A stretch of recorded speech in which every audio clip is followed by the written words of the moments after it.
c'est parti, Festival de Cannes.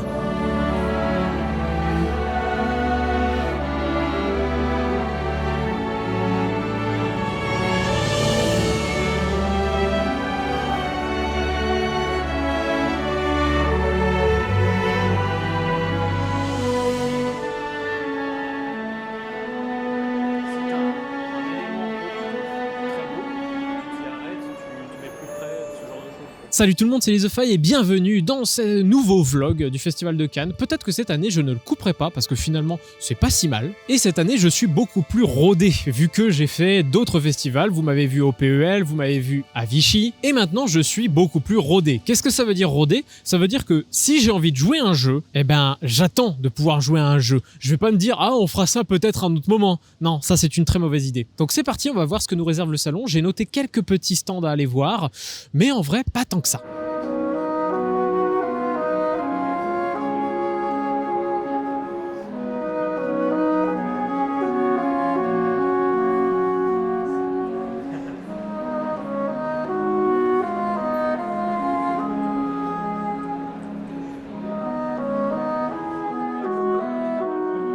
Et nous voici au Festival de Cannes. Comme l'autre année, eh ben, on ne sait pas trop où regarder tellement il y a de choses à voir. On a fait le petit stand pour voir la majorité des nouveautés qui vont sortir. Et il y a quand même un bon paquet de trucs, mine de rien. Regardez-moi tout ça. Enfin, bon, là, vous voyez en réalité pas grand-chose encore. Mais justement, on va se balader un peu beaucoup et on va faire coucou à des copains. Première journée du salon de Cannes et à chaque fois j'ai envie de dire salon de Vichy, je sais pas pourquoi. Et petite journée, pourquoi? Parce que on est parti ce matin pour arriver uniquement l'après-midi ici à Cannes, mais on a pu quand même tester un jeu aujourd'hui. Il s'agit du jeu The Last Doge. Pas Dodge, Doge. Il s'agit d'un jeu à la fois de memory, à la fois d'affrontement, puisqu'il faut un peu se taper dessus pour essayer potentiellement de faire des points. Et le but du jeu est de récolter des artefacts dans un plateau avec différentes tuiles. Et là où c'est un memory, il y a un petit côté, j'allais dire yokai, mais pas tout à fait, mais en tout cas c'est un memory. On va retourner des tuiles pour voir les différents chiffres qu'il y a dessous. Et on pourra choisir de se poser sur une des tuiles qu'on a regardées et de retourner l'autre tuile afin d'activer son effet. Le but du jeu majoritaire, c'est de savoir quelle est la tuile qui est sous le trésor. Sachant que dans le jeu, il y a 2 tuiles 2, 3 tuiles 3, 4 tuiles 4, 5 tuiles 5, etc. etc. Et bien, il va falloir essayer de révéler le maximum de tuiles ou découvrir le maximum de tuiles pour savoir quelle est la tuile centrale. Et tout ça saupoudré de jeux d'affrontement dans le sens où en fait, on a des cartes qu'on va pouvoir jouer à chaque tour qui vont parfois soit taper les autres joueurs, soit révéler des tuiles supplémentaires qui nous feront gagner des artefacts qui nous rajoutent des compétences supplémentaires à chaque tour. Bref, un jeu de memory avec un côté un petit peu affrontement dedans. C'est très intéressant, très casse-tête, parce que le but finalement c'est d'être le premier à trouver quel est le trésor au centre, parce qu'on n'a qu'une seule chance de deviner le trésor au centre. Je dis au centre, mais en fait il n'est pas toujours au centre. Justement, il y a une certaine modularité en fait avec les tuiles pour faire un terrain différent. Voilà, on met absolument comme on veut. Il sort le 15 mars chez Don't Panic Games, ne le loupez pas, c'est très intéressant. Un peu brûleur de tête, brûleur de cerveau, mais ça va. Ça se joue bien, c'est rapide, c'est fun. Là où c'est rapide en plus, c'est que c'est 30 à 45 minutes la partie, ce qui est très appréciable. Parce que je suis un peu le nez dans l'objectif actuellement.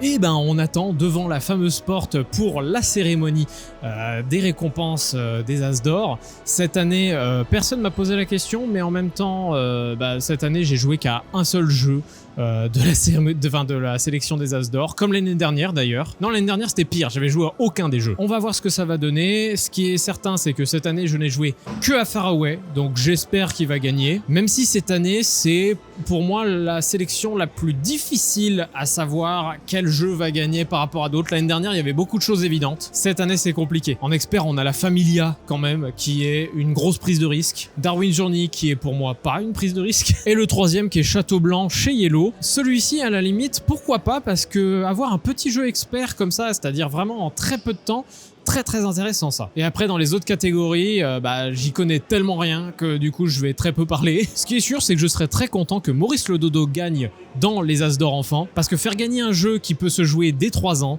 c'est vraiment cool pour les petits. Bon, c'est parti, la cérémonie.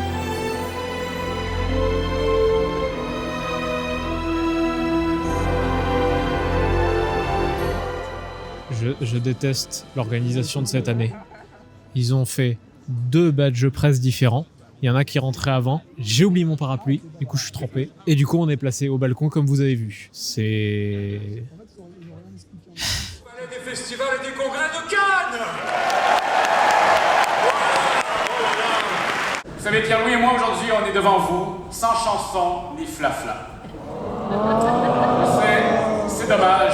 Pour être sûr qu'on ait le gala le plus efficace possible, j'ai demandé que le texte de présentation soit écrit par une intelligence artificielle. Oh! Bonjour les amis du jeu. Attends une minute, je vais la voir là. Ça se passera pas comme ça! Vas-y! J'arrive! Non!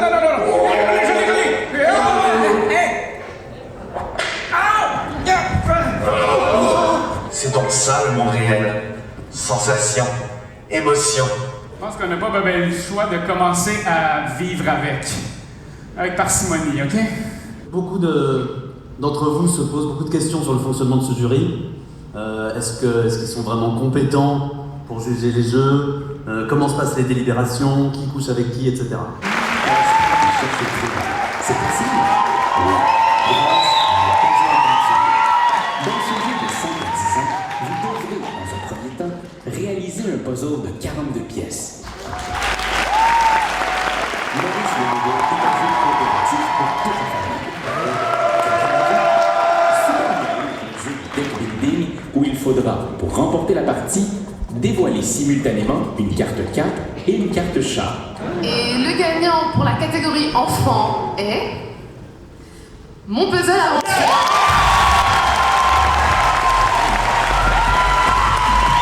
Donc les jeux que tu vends le plus, c'est des jeux très simples, dont les règles tiennent en général sur un timbre-poste, et puis il faut pas trop se faire donner au cerveau, quoi. C'est vrai que toi, c'est plus des experts qui aiment bien se farcir 30 pages de règles, dépenser 130 € pour avoir la version collector, qui sont même capables d'y jouer pendant 6 heures. Mais toi, après, c'est cool parce que plus ça va, plus tu fais du stream dessus et Ouais, d'accord. Ce que je te propose, c'est qu'on fasse un pas l'un vers l'autre, voilà, et qu'on présente du coup le prix du meilleur jeu initié. Dans Pokémon Box, vous devrez remporter le plus de points en optimisant la valeur et la couleur de vos cartes.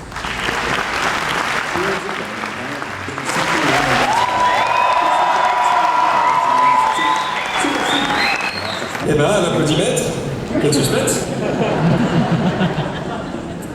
Et le gagnant est Faraway.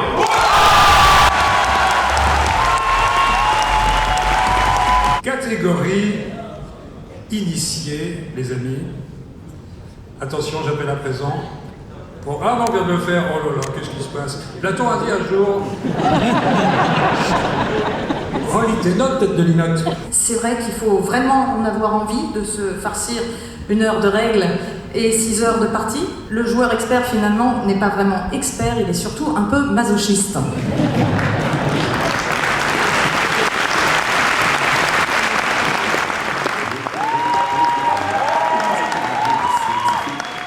Dans La Familia, un jeu pour 4 personnes très exactement, votre but sera de prendre le contrôle de la Sicile.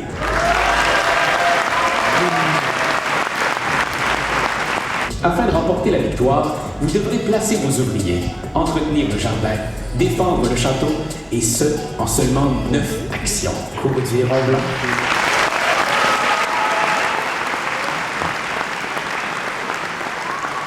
Eh bien, on parlait d'audace.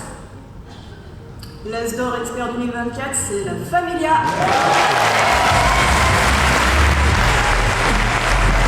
L'As d'or, le jeu de l'année. Sachez que certains sont prêts à donner leurs organes pour l'obtenir, certains l'ont frôlé, et souvent ils finissent par en rire nerveusement. Je pense particulièrement à Mathieu Despénou.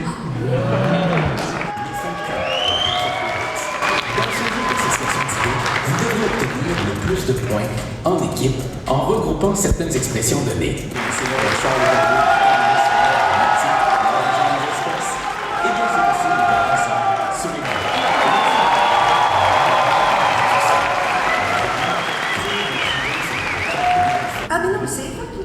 Mais oui. Et voilà.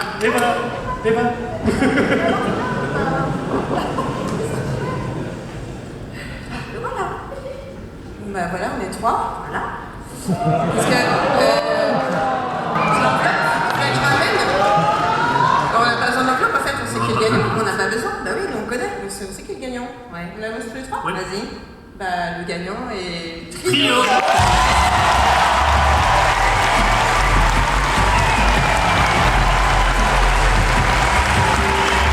実は7のプロトタイプは日本の出版社に持ち込みをして断られた過去があります。J'ai été choqué, déçu.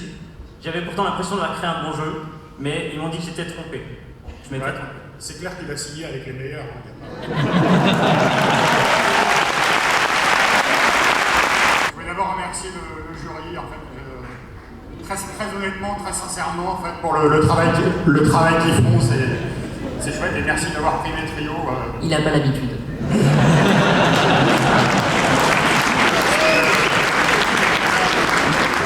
Merci évidemment à l'auteur, en fait, qui a fait un jeu juste incroyable, en fait. Et puis voilà, et merci au Festival de Cannes, en fait, hein, quand même, parce que c'est... Sacrée cérémonie, déjà beaucoup plus longue que l'année dernière. C'était une cérémonie moins faux-folle, il y avait moins ce côté comédie musicale comme ils avaient fait l'année dernière, forcément c'est pour faire différent quoi. Mais on s'est bien marré quand même parfois avec le présentateur de la cérémonie qui a fait un running gag qui était très très cool, donc merci à lui. Pour ce qui est des récompenses, les récompenses, les fameuses récompenses. On va y aller tranquillement et je vais donner mon ressenti. Après je rappelle que je n'ai joué qu'à un seul des jeux de la sélection, c'est Faraway. Faraway, je suis très content, il a gagné, voilà, on en parle directement, voilà, c'est très cool. C'était très drôle justement pendant la remise des prix, puisque Baxildan l'a très bien dit. À l'applaudimètre, on savait quoi, on savait. Je suis extrêmement content pour la Familia. J'y ai pas joué, mais en fait, c'est typiquement le genre de jeu que j'aimerais jouer sûrement un jour. Et effectivement, avoir le culot de remettre ce prix-là à un jeu comme ça. Donc quand je dis ce prix-là à un jeu comme ça, c'est un prix qui est censé accompagner les joueurs pour leurs achats. Un jeu qui est si différenciant et surtout plein de contraintes, notamment le 4 joueurs obligatoire, l'asymétrie forte, la longueur des parties, la durée de la règle de jeu. On n'est pas sur du simple Eurogame comme un Darwin's Journey, je vous le dis tout de suite. Si ça avait été Darwin's Journey, j'avoue que ça m'aurait fait un peu chier parce que j'appelle ça, même si je sais que c'est pas le cas, un autre jeu à point de victoire. Bref, très content pour la Familia. En plus, l'auteur était super ému pendant la cérémonie, c'était très cool de voir toutes ces émotions. Pour l'As d'or enfant, Maurice le Dodo n'a pas gagné, comme j'avais dit tout à l'heure. C'est pas grave. Il a quand même eu la petite lumière au moins d'être nommé et je suis quand même content que Puzzle Aventure soit gagnant parce que c'était mon deuxième choix. Si je devais le choisir pour moi, ça aurait été Puzzle Aventure, mais j'avoue que ça m'aurait fait plaisir que Maurice le Dodo gagne pour la mise en avant d'un jeu dès 3 ans. Et puis évidemment, le clou du spectacle, Mathieu Despnous a enfin un As d'or, enfin pas Mathieu Despnous, l'auteur du jeu japonais. Voir Mathieu Despnous ému et tout ça, quand même devant la scène à tel point de ne pas pouvoir parler, c'était quelque chose et vraiment très bonne cérémonie malgré tout. Je dis malgré tout parce que c'était vachement plus long et peut-être un peu plus barbant par certains instants, mais ça reste toujours quelque chose de sympa à faire.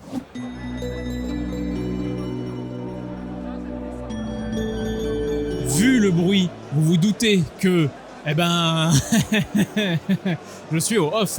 Mais pourquoi je suis au off ? Vous le savez pourquoi je suis au off. C'est parce que il faut que j'accompagne mon cher ami Franck Beauvais, qu'il présente son jeu Artefact.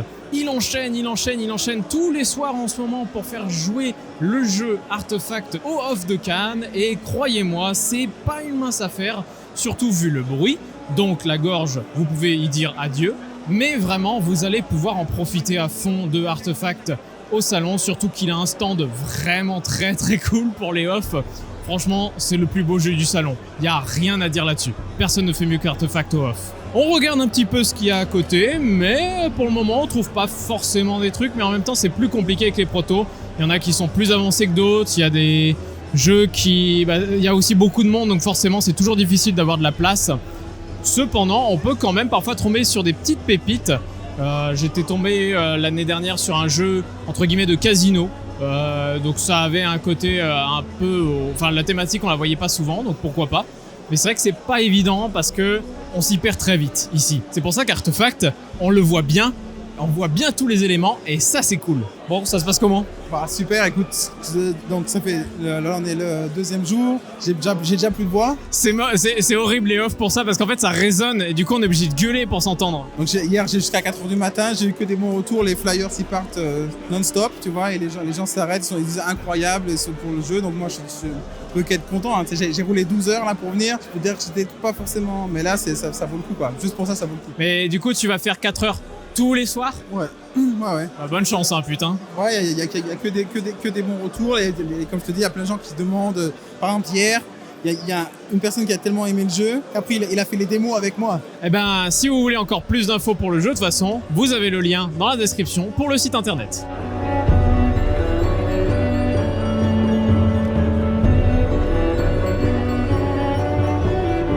Fin de première journée, c'est une très mauvaise idée d'aller au off pour garder sa voix. Du coup là, je la garde toute douce pour vous parler comme ça. Demain, journée un peu plus remplie parce qu'on a 2 rendez-vous professionnels pour découvrir des nouveautés de quelques éditeurs et on va essayer de pouvoir jouer à quelques autres jeux qu'on a prévus. Et demain, pour moi, l'objectif c'est quand même de jouer à certains jeux que j'avais notés dans ma liste et notamment des jeux au plat, les éditeurs de Cosmopolite, et ils ont fait un jeu qui m'intéresse beaucoup, que j'avais vu à Vichy mais que j'avais pas pu jouer, donc on verra bien. Début du 2e jour et j'ai dormi comme une merde, comme le premier soir, mais c'est pas grave, on va quand même faire la journée, je vais juste me coucher plus tôt ce soir je pense. Et la première chose à faire, s'il en reste, c'est d'acheter le Dixit Ceremony. Une journée où on a encore oublié de filmer en mode vlog, donc comme pour les autres vidéos finalement, je vais vous expliquer un peu ce qu'on a fait aujourd'hui. On a eu notre fameux Dixit Ceremony, j'en ai même profité pour prendre un Fiesta de los Ruegos,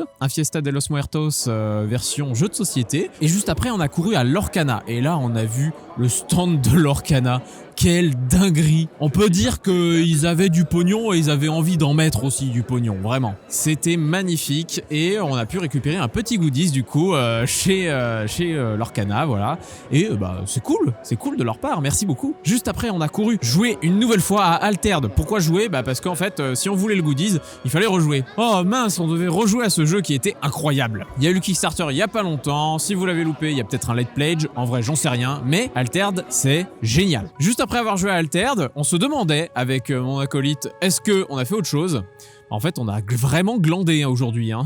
On est vraiment des merdes. Parce que juste après, en gros, on est allé au stand Neoludis afin de faire un rendez-vous chez Lucky Duck Games où on a vu les prochaines nouveautés, notamment un que j'attends énormément qui est Divinus. Vous en entendrez parler sur la chaîne parce que le pitch m'a trop donné envie et ça fait 1 an que je l'attends et je comprends pourquoi, parce que maintenant que j'en sais plus, c'est encore mieux que je pensais. Et aussi l'arrivée de Dice Throne Marvel, Paper Rap Dungeon qui arrive enfin, et surtout, on a vu un petit jeu qui sort chez Lucky Duck Games, et quand je dis petit jeu, c'est vraiment une petite boîte quoi en plus. Il s'appelle Boop. Oui, juste Boop. C'est un jeu abstrait dans lequel on joue des chatons qui veulent évoluer en chats. Et le but est d'avoir 3 chats alignés. Principe est hyper con, vous prenez un chat, vous le posez où vous voulez sur le plateau, enfin sur le petit tapis matelassé, et ce chaton que vous allez poser va pousser tous les chatons adjacents orthogonalement et diagonalement. Les chatons peuvent pousser les chatons, les chats peuvent pousser les chats, c'était hyper drôle, ça prend 2 minutes, c'est hyper addictif, et voilà, ça fonctionne super bien. Un jeu abstrait comme on n'en fait pas beaucoup, jeu abstrait pas dans la thématique puisqu'il y a des chats, mais au moins jeu abstrait dans les mécaniques.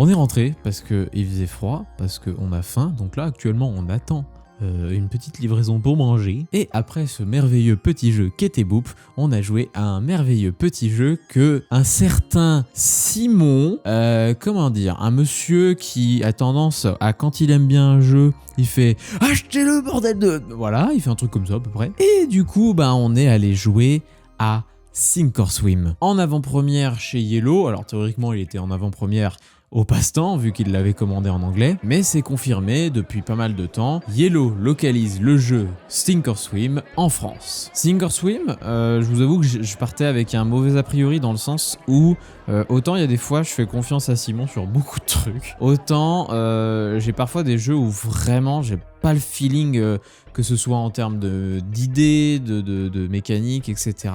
Après, le but finalement, c'est le meilleur moyen, c'est de jouer, pour savoir si oui ou non ça fonctionne. La réponse est oui, ça fonctionne. Et là où c'est le plus perturbant, c'est que ça fonctionne parce que c'est extrêmement difficile et on a envie de faire mieux pour les prochaines parties. L'idée de Sink or Swim, c'est on a des cartes en main de couleurs avec des chiffres dessus et il va falloir réaliser des figures tous ensemble. Donc par exemple, on a un objectif qui nous demande tous les joueurs doivent poser une carte de la même couleur au temps numéro 1 et donc on pose une carte de la même couleur au temps numéro 1. Sauf qu'après il y a la manche suivante où on a une nouvelle mission au temps numéro 2 qui va nous dire il faut que 2 joueurs jouent des cartes avec des mains dessus et tous les autres joueurs jouent des cartes bleues. Sauf que on doit pas faire juste ça, on doit faire le temps 1, donc une carte de la même couleur, puis ensuite faire ce fameux truc avec les 2 mains et des cartes bleues. Et ça va s'enchaîner comme ça, il y en a 5 qui vont s'ajouter au fur et à mesure de la partie. Et là où c'est très compliqué, c'est finalement qu'on n'a que 25 secondes pour pouvoir réaliser ces tâches. Alors pour la première c'est facile, pour la deuxième c'est on va dire faisable, mais c'est quand même assez complexe. Et à chaque fois qu'on perd, on va rajouter 10 secondes au timer et on verra, ça va juste réduire notre score finalement. Et évidemment, il y a un petit twist en plus qui arrive régulièrement dans le jeu. Par exemple, là, on devait passer notre main au joueur de gauche à chaque fois qu'on réalisait un temps. C'était assez galère du coup de s'organiser autour de la table pour pouvoir faire les différentes figures, mais c'était quand même très grisant à jouer parce que quand on réussit le truc, en vrai on s'applaudit tellement on est content d'avoir réussi. Et c'est ce qui fait que je l'ai acheté. En avant-première du coup à Cannes, il y avait des Sink or Swim qui étaient en vente. Merci Simon d'avoir du nez comme ça, parce que mine de rien c'est le 2e jeu que j'achète à cause de toi. Mais bref, très sympa Sink or Swim. C'est pas genre un coup de cœur pour moi, par contre c'est un jeu que j'ai pris parce que c'est le genre de jeu où j'ai envie justement de voir les niveaux un peu plus durs, etc. Ensuite on a mangé, parce que c'est bien de manger. Mais juste après, on est allé à un petit rendez-vous intra-fin pour voir les différentes nouveautés, etc. Et peut-être un jeu que je testerai dans ce vlog. Et surtout, il y a l'annonce finalement d'un Ibris 2. Et quand on voit le plateau, ça n'a vraiment rien à voir. Et la blague que j'ai fait en voyant le plateau directement, c'est « Ah mais c'est Gloranta ça !» Ça a fait rire évidemment parce que il y a un peu ce côté territoire, grosse figurine au milieu de la table et on a l'air de se fracasser la gueule au milieu de ce gros plateau. Très hâte de voir ce que ça donne. Damien Chauveau encore aux manettes. Ça s'annonce très bien travaillé. Juste après, nous sommes allés sur le stand de Jeux au plat. Jeux au plat qui font Cosmopolite, que j'adore. Et je voulais jouer à leur nouveau jeu qui se place dans la gamme Cosmopolite, c'est-à-dire la même taille de boîte, le même prix et plus ou moins la même proposition de jeu un peu nerveux où on a très peu de temps pour réaliser des missions, des choses comme ça. Le principe du jeu, c'est qu'on a une application qui va nous demander des missions. Ces missions, ça peut être par exemple poser des cartes pour avoir une valeur de 4 verts, des cartes de valeur 3 jaunes, etc. Donc il faut enchaîner les poses de cartes pour pouvoir atteindre ces valeurs et les valider. On peut dépasser ces valeurs, sauf que derrière on a des malus pour les manches suivantes parce que le jeu se joue toujours en 3 manches. Et tout ça avec une application comme Cosmopolite, mais cette fois qui sert majoritairement de donner les différentes missions et aussi qui gère les tours des joueurs, puisqu'en fait à chaque fois on va dire c'est à tel joueur de jouer, on appuie sur notre tour pour dire on a fini de jouer, ça sera à quelqu'un d'autre de jouer qui est dit par l'application. Finalement il n'y a pas un tour de jeu comme ça et ça va être très compliqué et il va falloir être très attentif à justement ce qui se passe. Mais l'idée surtout du jeu, c'est d'avoir 16 modes de jeu avec ce principe de mission et chaque mode de jeu vont ajouter vraiment une mécanique différente. La deuxième, on pouvait piocher des cartes que si on jouait des cartes noires, sauf que les cartes noires nous rajoutent de la pollution, donc des malus pour les manches suivantes. Donc bref, ça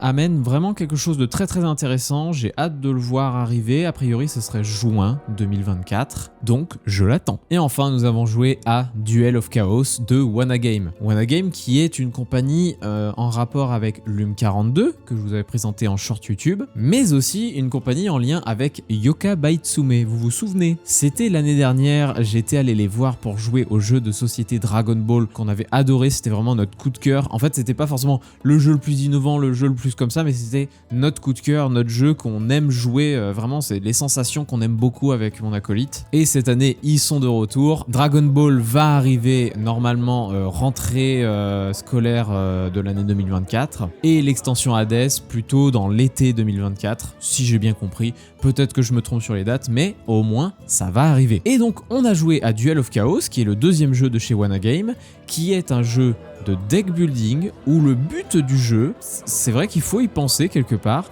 c'est de vider sa pioche en un tour de jeu. C'est-à-dire que dans les jeux normaux de deck building, on joue nos cartes, et quand on a fini notre tour, on les met dans la défausse, et puis au prochain tour, on pioche 5 cartes. Là, l'idée, c'est que on joue nos cartes, on met dans la défausse, et ensuite, cette défausse, on la mélange et on la met sous notre paquet. Vraiment, en un tour de jeu, il faut faire un combo assez puissant pour pouvoir piocher toutes ces cartes de son jeu afin qu'il n'y ait plus de cartes dans la pioche. Et ça, c'est vraiment le truc original du jeu. Le jeu est encore en phase de test, c'est-à-dire qu'il y a quelques petits trucs à peaufiner. Pour autant, il était très jouable. Il y a même une montée en puissance parce qu'il y a des chapitres différents qu'on va pouvoir faire au fur et à mesure des parties qu'on fait. Par exemple, on a un prologue qui découvre comment est la mécanique et le chapitre 1, eh bien en fait ça rajoute une partie deck building. Et chapitre 2, va y avoir des cartes en plus qui vont avoir des effets supplémentaires, etc. etc.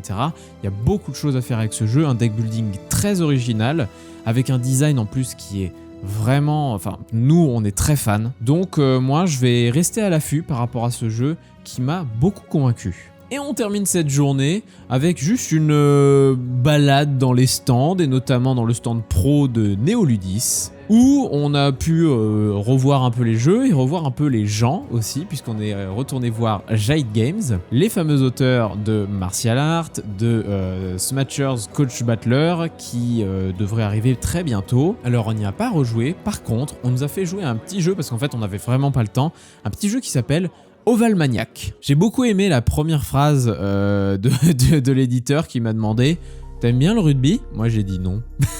C'est un jeu autour du rugby, tout est vraiment pensé pour plaire aux joueurs de rugby au niveau des termes utilisés et au niveau un peu du gameplay quelque part. C'est pas un jeu ultra stratégique, c'est-à-dire que c'est très difficile de tout contrôler dans le jeu. Cependant, c'est un jeu qui est plein de fun. On a deux decks différents, des decks de tactique et des decks de joueurs. Et on va jouer à chaque fois soit 2 joueurs, soit 1 joueur et une tactique. Et l'idée, celui qui a la plus haute valeur va gagner, et selon l'écart de valeur, il va pouvoir faire plus ou moins de points. Donc ça, c'est tout con dans l'idée, sauf que derrière, si par exemple on a une valeur de +3 par rapport à l'adversaire dans une attaque, on va pouvoir entrer dans une autre partie du jeu qui est que ce jeu est un jeu de pichenette, est un jeu aussi de lancer, est un jeu aussi de rattraper. Enfin voilà, c'est très drôle pour ça. Vous avez une petite vidéo de moi qui est en train de faire un Chistera, c'est comme ça que ça s'appelle. Et l'idée c'était que le ballon, il fallait qu'il tombe sur la table. Il est tombé sur la table, donc du coup j'ai eu un sacré bonus. Il y avait aussi un truc où on devait lancer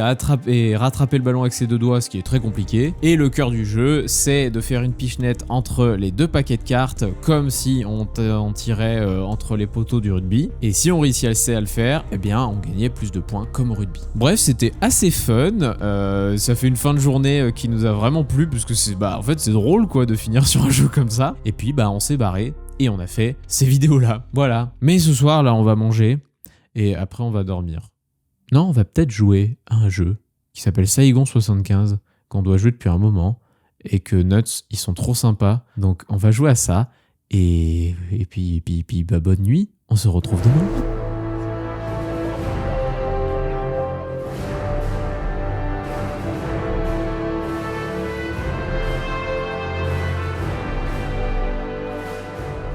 Je vous cache pas que nous tournons ça après le festival, tout simplement parce que j'ai été très malade à la fin du festival et qu'on n'a pas pu tourner les reviews du 3e jour. Et je m'en vais les faire maintenant. Première chose de la journée, on s'est surpris à passer à côté d'un stand très beau, c'est le stand Pokémon. Ça semble très con, mais en fait on avait le temps ce matin-là. En direction de Entre Deux Chaises Éditions, on est passé à côté du stand Pokémon et on s'est dit ce serait con de pas tester le jeu en fait, de savoir enfin à quoi comment ça se joue en fait. Parce que c'est bon, on a compris que c'est beaucoup de cartes à collectionner finalement, c'est pas tant un jeu joué par rapport à ce qu'il est acheté. Du coup, on l'a fait. On a joué à Pokémon et c'était plutôt sympathique. C'est un système de jeu qui diffère pas mal des autres TCG puisqu'on a un Pokémon actif qui est en train de combattre avec des PV, etc. Et les autres, en fait, ils attendent dans un banc. Et à côté de ça, on peut jouer autant de cartes objets qu'on le souhaite, un seul dresseur par tour parce que les dresseurs ont des compétences assez puissantes, mine de rien quand même. Et plusieurs manières de gagner, les énergies qu'on peut attacher au Pokémon pour pouvoir faire des compétences. C'est vraiment un jeu où en fait il faut prendre le temps d'augmenter ses Pokémon au fur et à mesure des tours, ce qui peut parfois être difficile à cause du fait que l'adversaire a finalement quelqu'un qui est beaucoup plus fort, mais en même temps il faut mettre des Pokémon de merde pour faire passer le temps finalement. Bref, Pokémon c'est pas si mal en fait en jeu de cartes à collectionner. Est-ce que ça m'y fera jouer? Pas forcément, parce que moi j'ai un gros problème avec le fait de faire des decks, c'est quelque chose qui ne me plaît pas beaucoup. Cependant, y rejouer une ou deux fois, ça me dérangerait pas. Et on a eu des petits cadeaux en rapport avec ça, et ça c'est cool. Et comme je le disais, nous nous dirigions vers le stand Entre deux chaises. Pour rappel, Entre deux chaises, ils ont fait Faux Raccord que j'ai mis dans mon top 10, allez le voir si vous ne l'avez pas encore vu. Cette année, Julien Griffon est revenu avec un jeu qui s'appelle Street of Tokyo. C'est un jeu dans lequel il va falloir dessiner sur des maps de Tokyo, donc des différentes rues finalement de Tokyo, dessiner afin de faire deviner des mots à nos amis. C'est extrêmement difficile. Le principe c'est qu'on a un timer et si on réussit à faire deviner des mots, on va pouvoir rajouter du temps, mais c'est extrêmement difficile. Par contre, ça marche hyper bien à tel point qu'en fait on voulait recommencer, on voulait réessayer, on voulait essayer vraiment de faire deviner des mots. Le jeu est encore en une phase prototype, donc il y a encore plein de petites choses à voir. Est-ce qu'on a le droit de donner des indices ou pas? Est-ce qu'on a le droit de faire des petits traits à certains endroits dont on n'avait pas le droit normalement par rapport aux rues? Voilà, il y a plein de petits trucs encore à voir. Même au niveau des mots, par exemple, un mot facile c'était fille, un mot difficile c'était brochette. Donc finalement, on savait pas trop s'il y avait des mots qui étaient plus simples que d'autres. Un jeu qui s'annonce quand même très très cool, une bonne ambiance autour de la table, vraiment on était assez amusés en fait autour de la table. Et j'ai hâte de voir comment il va évoluer. Et la boîte rose est la plus jolie. On pouvait voter pour 3 couleurs, la boîte rose est la plus jolie. Et surtout, sur Ulule bientôt. Merci à mon acolyte derrière la caméra qui me l'a rappelé. Dans la continuation du chemin, nous sommes arrivés chez Nuts. Nuts, on les aime, ils sont très sympas, leurs jeux sont très cool. Saigon qu'on a joué l'autre soir était vraiment très cool. C'est pas le genre de jeu dont on a l'habitude de jouer, mais franchement, depuis que j'ai découvert Twilight Struggle, je découvre vraiment un pan du jeu de société que peu de gens parlent finalement. Et chez Nuts, on a croisé notre ami Gian. Gian qui était ici en fait pour faire des démos de son jeu, parce que oui, Gian sort un jeu, on en parlera un peu à la fin de la vidéo puisqu'on va lui demander un petit débriefing de s'il était content ou pas. Et puis on arrive à mon petit coup de cœur du salon, à tel point que je n'arrivais pas à bouger, je voulais absolument y jouer et mon acolyte était là, non, c'est pas grave, tu peux avancer, tu sais. Je suis arrivé devant un jeu de Poliomino. Moi j'aime bien les jeux de Poliomino. Et du coup, là il fait la gueule, mon acolyte derrière la caméra, parce que c'est vrai que parfois je m'arrête alors que c'est juste des Poliomino et c'est pas forcément toujours bien. Mais là c'était très sympa, il s'agit de Dungeon Exit. C'est un jeu à la base pensé en solo, c'est un jeu de casse-tête où on place différents éléments sur une grille de 12 par 12. On a une porte, une clé, un trésor, un monstre, une sortie, et le but est de relier chaque élément dans cet ordre précis avec des polyomino, avec des restrictions, notamment un polyomino ne peut être posé que d'une extrémité à l'autre reliant deux choses, et on ne peut rien coller autre sur un polyomino. Donc finalement, en fait, on doit faire une ligne continue sans que ça touche quoi que ce soit d'autre. Et dans certains niveaux, ça rend la chose assez complexe. Par exemple, le niveau 1 qu'on nous présentait était extrêmement rapide, à tel point que la personne qui a joué avec moi, parce que le jeu a aussi un mode duel où finalement c'est celui qui est le plus rapide qui gagne, la personne qui était en face de moi a mis littéralement, je pense, 5 secondes à finir le premier niveau. Moi, j'ai pas pu en poser 3 ou 4. Par contre, le niveau 2, on était quand même en train de réfléchir autour de la table pendant entre 5 et 10 minutes.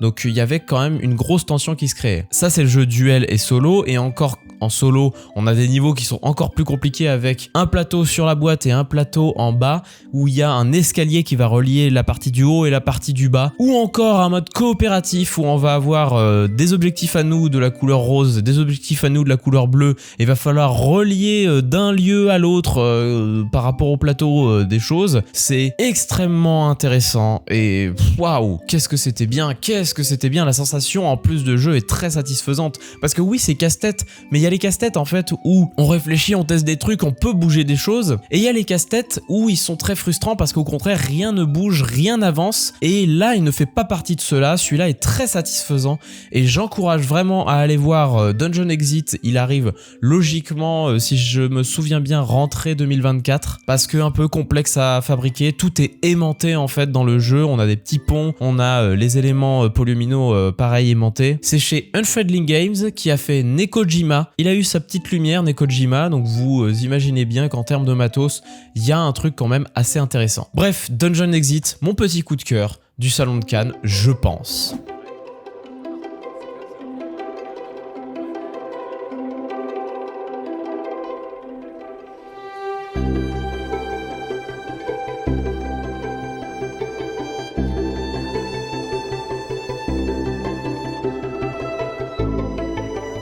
Comme on était samedi, eh bien c'était le jour finalement de on n'a pas le droit d'aller en bas. Pourquoi? Parce qu'il y a tellement de monde qu'en fait pour réduire la masse de gens en bas, eh bien ils empêchaient la presse de descendre. Du coup on est allé sur les stands pro. Première chose, on est allé au stand Ravensburger. Ils ont quelques petites nouveautés, il y a du nouveau Villainous, il y a du nouveau Lorcana forcément. Il y a des nouveaux puzzles, notamment vous saviez ils font des puzzles escape game.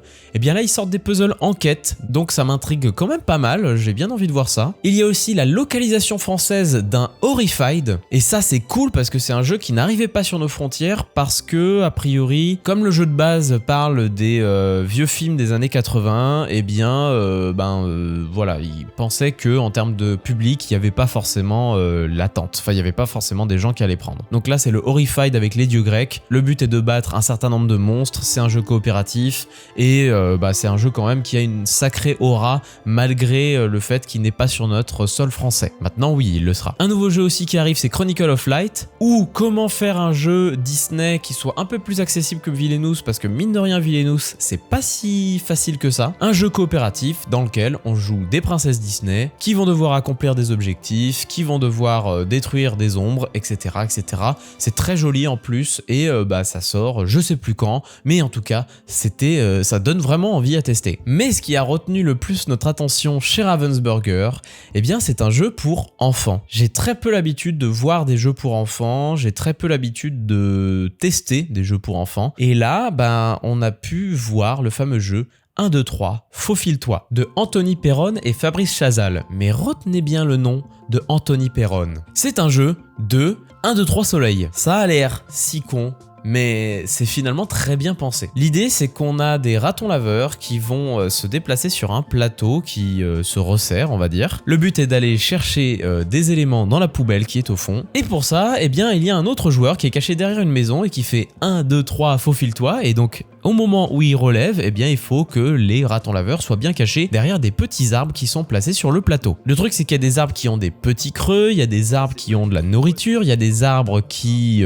sont plutôt instables. Et comme on a très peu de temps pour déplacer notre raton laveur d'un lieu à un autre, d'un arbre à un autre, pendant le 1, 2, 3 faufile-toi, eh bien on va se gêner entre les joueurs et donc les arbres vont tomber. Et si la personne derrière la maison voit les ratons laveurs, eh bien il va gagner des points et surtout il va ramener le raton laveur au début. C'est très très fun, on a vu Maxildan et Rofello s'y jouer, ça marche étonnamment bien, c'est très drôle. Pour les enfants ça doit être un bonheur, pour les adultes c'est très fun à jouer. Il y a Lucas de Tripty Game, si vous ne connaissez pas son feed Instagram, allez-y, qu'il annonce As d'or enfant 2025. On verra, mais il y a quand même un gros potentiel mine de rien dans ce jeu là.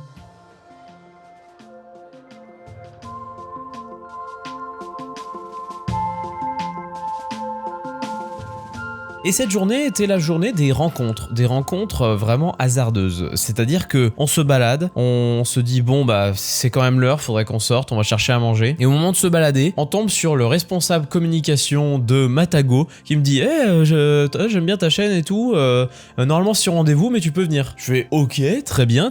Bon et ben du coup on a mangé, on est allé devant le stand Matago, on attendait parce que bah voilà on voulait pas gêner forcément. Et en attendant bah il y a quelqu'un qui arrive qui s'appelle Anthony Perron qui nous dit salut c'est cool machin, on se rencontre et tout, on papote. Et il fait vous voulez pas aller vous poser 5 minutes là-bas au fond il y a un canapé. Alors forcément on fait des blagues en mode il y a un canapé, qu'est-ce qu'on va faire? Et en fait ben il nous amène dans une salle et waouh, on est arrivé dans la caverne d'Ali Baba. Ma rencontre la plus hasardeuse mais la plus heureuse que j'ai eue sur le salon. Incroyable rencontre avec Anthony Perron et surtout avec l'entreprise Mob. Mob, ce qu'ils font, c'est amener des jeux de l'étranger, que ce soit notamment asiatiques ou bien des jeux venant de Kickstarter, etc. pour les mettre en lumière afin de les montrer à des éditeurs pour savoir si oui ou non ils sont intéressés pour les éditer et les importer en France. Pour vous dire, là-bas, il y avait carrément Ice, il y avait Ethereum. Donc le but vraiment, c'est montrer pas mal de jeux comme ça. Et il y a plein de jeux qu'on voit dans cet endroit, qu'on connaît finalement. Hein. Il y a Maki qui est passé par là. Il y a Les Royaumes Sauvages qui est passé par là. Il y a Wild, mais je sais plus son nom en français, avec une tête d'animaux dessus. Il y a plusieurs boîtes différentes. Bref, incroyable lieu, incroyable proposition de découverte de jeux. Il y a des jeux, on avait vraiment envie d'y jouer. On nous a montré un jeu que très peu de personnes ont vu, qui est magnifique, qui est fait par un peintre en termes d'illustration, et mon dieu que c'est beau. Et il y a une grosse partie finalement du stock qui vient du Japon, et ça m'intéresse énormément parce que j'ai pour idée de parler de jeux d'un pays, etc. pour voir un peu les tendances qui se passent là-bas. Notamment au Japon, il y a quand même le Tokyo Game Market qui a une grosse réputation mine de rien. Mob, c'est une découverte, une rencontre qui est incroyable, qui a permis de voir énormément de futurs projets qui pourraient arriver sur le sol français. Et merci Lucas de Triptych Game et Anthony Perron de m'avoir présenté tout ça, de m'avoir aidé à rencontrer des gens comme ça. Franchement, je suis ultra heureux d'avoir rencontré Mob et peut-être que on en reparlera un autre jour sur la chaîne. Et après, du coup, on est allé à Matago, on a pu rencontrer l'équipe de Matago, on a pu découvrir les nouveautés, on a pu discuter un peu de la suite, et donc Matago, peut-être,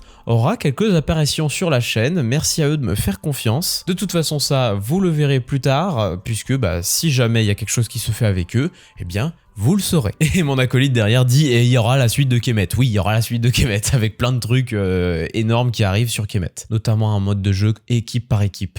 Ah ça c'est bien. Ça c'est bien. Et vu qu'on était encore dans la lancée de stand professionnel, on est allé chez BlackRock, on a découvert plein de petits jeux un peu partout, notamment on a revu Dungeon Exit et on a rejoué à Dungeon Exit, et on a vu un autre jeu de Anthony Perron qui est Backstory. Il n'est pas tout seul sur le jeu et le jeu est très intriguant. C'est pas le genre de jeu que j'aime jouer sur salon parce que c'est vraiment des jeux que j'aime découvrir chez moi, puisque c'est un jeu narratif, un peu d'enquête, où on a des cartes qui vont pouvoir nous faire raconter des histoires, etc.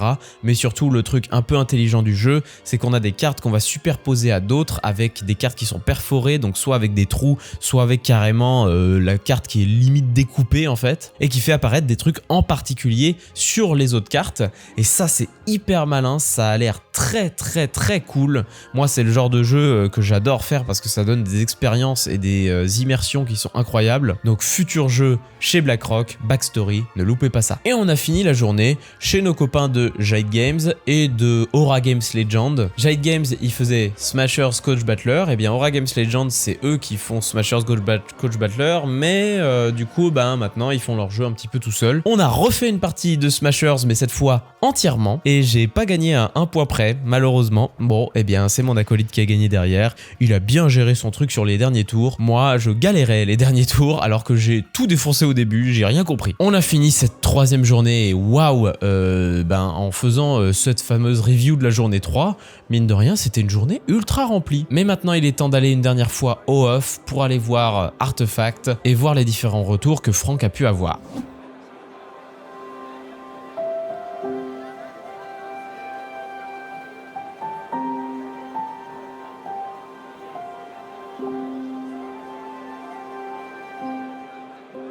Et en ce samedi soir de Cannes, on se retrouve au off pour le dernier jour des off, puisque les off se terminent le samedi, car pas de off le dimanche soir. Et évidemment, on vient pour le dernier soir voir notre cher ami Franck, qui fait ses dernières soirées, ses derniers playtests de Artefact. Il en a encore beaucoup sous le coude. Je pense qu'il a encore moins de voix que moi. Vous l'entendez un petit peu au niveau de ma voix que c'est un peu galère. Et pourtant, nous y sommes. Nous serons là encore pour Artefact. Il va y arriver, il va sortir son putain de jeu, on va y arriver, on va le faire tous ensemble. Et puis le reste des off, vous voyez, il y a quand même pas mal de jeux. Bon, est-ce que ces jeux valent le coup autant qu'Artefact? Je n'en sais rien, je ne me suis pas posé. Ce qui est sûr, c'est qu'Artefact vaut le coup.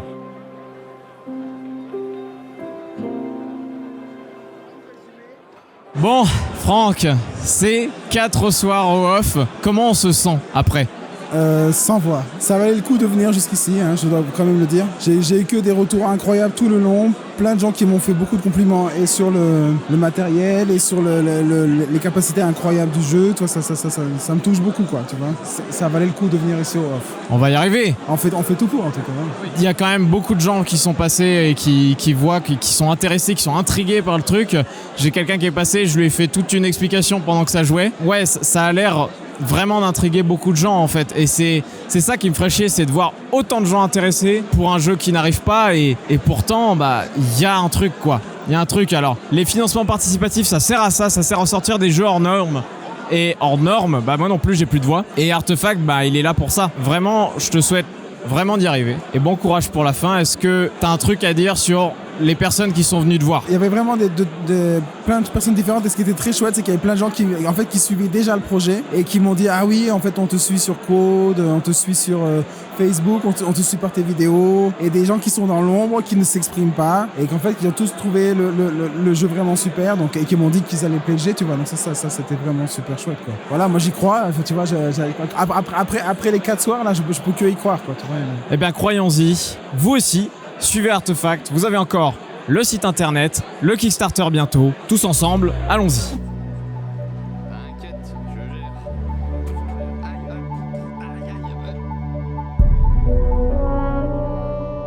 Dernière journée du salon et on s'est déplacé du côté de chez Intrafin. Alors cette dernière journée va être un peu particulière puisque on a prévu un jeu Intrafin. Vous le savez, les jeux Intrafin sont des jeux un petit peu plus gros. Ça prend beaucoup plus de temps, mais le but c'était pas forcément de finir une partie. Le jeu qu'on a testé, c'est Black Rose Wars Renaissance. C'est le deuxième opus de la gamme Black Rose Wars. Le jeu Black Rose Wars n'était pas sorti chez Intrafin. Et ce deuxième jeu, par contre, sort chez Intrafin. C'est plus ou moins la même chose, sauf que la mécanique sera inversée. C'est-à-dire que dans Black Rose Wars, on détruisait le terrain. Ici, on va réparer le terrain. Black Rose Wars, c'est un jeu qui m'intriguait un petit peu parce que au début, je pensais que c'était un compétitif, un coopératif, juste on devait accomplir des objectifs, etc. En fait, pas du tout. C'est un jeu de programmation et d'affrontement, mais vraiment de programmation dans le sens où on va placer des cartes pour prévoir nos actions et défoncer nos adversaires ou réparer des choses sur le terrain en plaçant des petits cubes. L'idée du jeu est hyper simple. Je pense que c'est un jeu qui peut devenir très simple, très fluide, etc. Par contre, c'est un jeu extrêmement velu. On a beaucoup de paquets de cartes en fait qui sont disposés sur le plateau et on aura un deck building possible dans le jeu où à chaque début de manche, on va piocher un certain nombre de cartes de sorts et on peut piocher 4 cartes dans les différents paquets. Et de ces 4 cartes, on n'en gardera que 2. Donc finalement, on va pouvoir créer notre deck avec un peu ce qu'on veut. Là, dans la partie d'initiation, on ne joue qu'avec les decks de notre, on va dire, école de magie d'origine. Donc on n'a pas vu cet aspect parce que c'est beaucoup plus avancé, c'est beaucoup plus complexe, mais du coup c'est beaucoup plus profond. Par exemple, la personne derrière la caméra avait un magicien qui pouvait beaucoup invoquer et contrôler des monstres. Moi, j'avais beaucoup de faiblesses possibles et des contres, etc. Le problème, c'est que du coup, me faire taper par des monstres, ça me permettait pas de me défendre. Donc c'est tout un truc à savoir. Il y a une grosse asymétrie dans le jeu qui va aussi évoluer du coup au fur et à mesure de la partie à cause du deck building, et tout ça avec une IA qui est la Rose Noire, qui va évoluer au fur et à mesure de la partie avec des points de victoire qu'elle va gagner, etc. Et surtout, le problème c'est qu'elle gagne des points de victoire et très souvent ça peut arriver, beaucoup de fois, que la rose noire gagne. Donc finalement on peut jouer à 4 et finalement personne ne gagne parce que c'est l'IA qui a gagné. Ça peut être frustrant, mais finalement ça montre aussi que c'est peut-être pas ça qu'il fallait faire, il fallait peut-être adopter une autre stratégie, etc. J'ai beaucoup apprécié. Par contre, c'est un jeu que je sais, comme Kemet, qu'il va falloir plusieurs parties pour véritablement profiter du jeu afin de vraiment apprendre les différentes catégories de cartes, d'écoles de magie. Notamment, il y a des cartes extrêmement puissantes qu'on peut récupérer avec une action qui est en plein centre du plateau, qui nous permet vraiment d'augmenter la puissance de notre deck énormément en défaussant 3 cartes. Genre là, j'avais une carte qui permettait d'invoquer des totems qui soit me font gagner des points de victoire automatiquement, soit me permettent de mettre des cubes hyper facilement sur le plateau, alors qu'en vrai, la plupart du temps, tu les mets un par un. Bref, c'est très très profond, très très intéressant.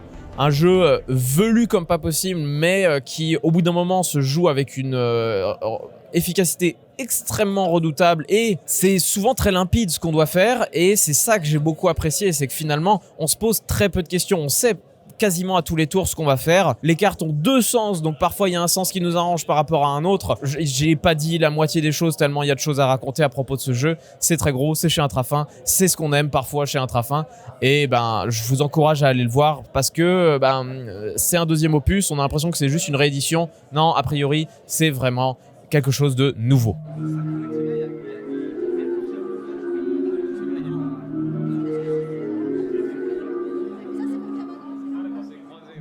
Juste après avoir fait Black Rose Wars, on est parti. On est parti pour aller discuter un peu avec des nouvelles personnes qui m'avaient contacté. Ces personnes sont Critical Hut. Je vais vous en reparler plus tard sur la chaîne puisque, après le pitch, après la découverte du jeu qu'ils m'ont proposé, j'ai été conquis. Il s'agit du jeu Les 7 Mers. C'est un jeu à la fois d'aventure, d'exploration. On peut aussi pas mal se foutre sur la gueule. Il y a un niveau débutant qui est plus familial, il y a un niveau avancé qui est beaucoup plus initié, etc. Donc il y a vraiment un moyen de faire un jeu très très intéressant, très profond autour de la piraterie, enfin pas tout à fait de la piraterie, mais en tout cas voilà, de naviguer entre les mers, de faire des cartes objectifs, d'accomplir de battre des barbares, des choses comme ça, de récupérer des points de victoire à l'aide de ressources qu'on va pouvoir choper difficilement à certains endroits. Je vous en reparlerai sur la chaîne parce que j'ai été très conquis, et merci à eux de m'avoir contacté, merci à eux d'avoir pensé à moi.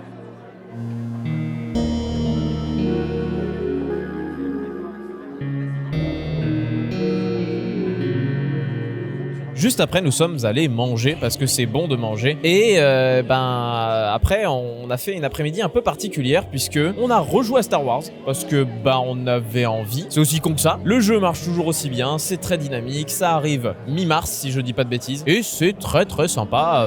Puis le stand était magnifique, vraiment. C'était quelque chose à voir. Juste après, on est allé faire coucou à nos copains de Rose Noire Édition et du Crapaud Céleste. Et après, on a eu un mail qui nous dit est-ce qu'on peut avancer le rendez-vous Asmodée? À la base, je devais faire le rendez-vous Asmodée dernière heure. Là maintenant, il faut y aller vite.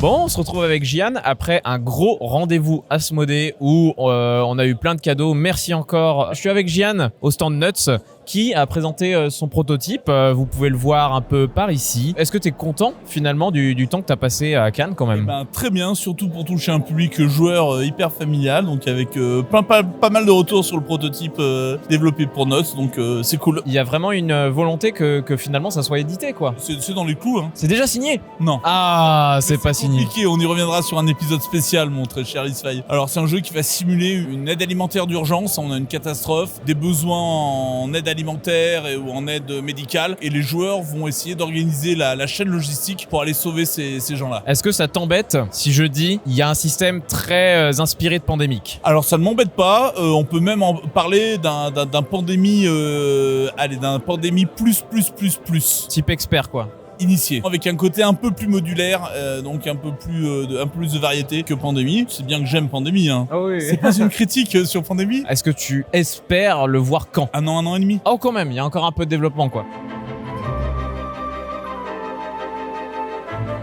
Et surtout, Cannes se termine. C'est-à-dire que là, ça se vide de plus en plus en termes de public. Il y a des stands qui se rangent. Il y a carrément des jeux où en fait on peut plus jouer. Et c'était un Cannes particulièrement épuisant. Je sais pas si c'est particulièrement ce Cannes qui l'était. Après aussi le fait que je suis malade pour le dernier jour et du coup c'est encore plus épuisant. Mais cette année a été particulièrement plus lourde malgré moins de grosses révélations. Mais en même temps, c'est notre deuxième Cannes. Donc on n'a pas ce truc de découverte, etc. Pourtant, on a trouvé des trucs très très cool, comme Dungeon Exit dont je vous ai parlé. Et puis plein de petites découvertes. Là, on est chez Nuts parce que il y a pas mal de jeux que j'aime beaucoup. J'ai joué à Saigon du coup lors de ce séjour. Par contre, à l'appartement, j'ai trouvé ça exceptionnel, même si j'ai perdu vraiment très très fort, mais extrêmement intelligent comme type de wargame. Et puis, j'ai joué à Résistance, un jeu solo qui est très très cool. Et en fait, il y a Résistance plus ou moins 2 qui est sorti, Sorcellery qui s'appelle, où en fait c'est Résistance avec une mécanique un peu différente, avec des histoires qui vont changer au fur et à mesure, des personnages qu'on va devoir convaincre de ne pas nous tuer, un truc comme ça. Franchement, chez Nuts, il y a toujours un petit truc un peu sympa. Il y a le nouveau Palm Island qui est Palm Laboratory qui est sorti. J'arrive plus à parler, je suis désolé. On finit le salon sur ce stand Nuts. On y retrouve pas mal de sensations de jeu qu'on apprécie. C'est un stand qui est relativement calme dans les fins de journée. En plus, on aime bien les gens qui y sont. Merci encore à eux d'ailleurs.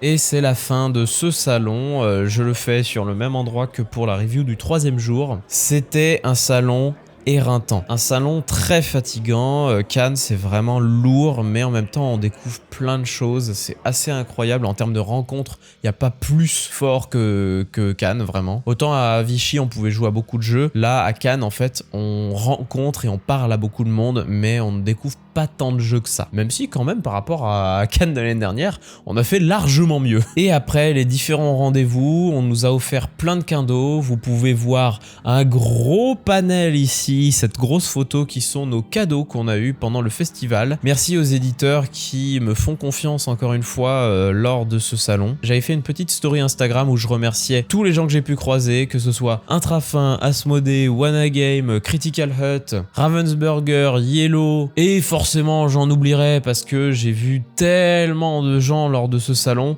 Mob, voilà Mob qui a été la rencontre la plus incroyable de ce salon. J'ai passé un salon extrêmement fatigant, mais sûrement l'un des plus enrichissants en termes de rencontres et d'opportunités quand même, faut le dire. J'ai même fini avec une poussée de fièvre les dernières heures, c'est-à-dire que vraiment j'étais à côté de mon acolyte et même à côté de Johan de chez Nuts. Je te fais coucou, je suis désolé, j'étais dans le mal, j'étais tremblant, j'étais pas bien. Merci à lui d'ailleurs de son accueil, de sa bienveillance, de tout en fait, parce que il m'a accueilli la dernière heure du salon pour que je puisse me reposer, etc. Vraiment, merci à lui. Merci à la personne qui est derrière la caméra, qui m'accompagne sur tous les salons et sans qui j'aurais vraiment une grosse difficulté à pouvoir faire ces salons comme vous le voyez actuellement en vidéo. Et merci aux jeux de société. Merci à tout ce bonheur que provoquent les jeux de société. Mine de rien, c'est des jeux, certes, on s'amuse autour d'une table, mais c'est un moyen de rencontrer plein de belles personnes. Et merci à tous les abonnés qui ont pu me croiser et me faire coucou sur le salon. Désolé si parfois je devais courir pour aller ailleurs, mais c'était un plaisir de pouvoir vous croiser. J'espère que vous avez passé un bon moment en voyant ce vlog de Cannes. Je vous donne rendez-vous pour de futures vidéos qui arriveront bientôt. Il y aura une grosse vague Artefact parce que le Kickstarter arrive. Et n'hésitez pas à aller voir toujours Artefact sur le site internet. Moi, je vous dis à la prochaine. Et puis d'ici là, moi, je vous dis salut. Et merci encore.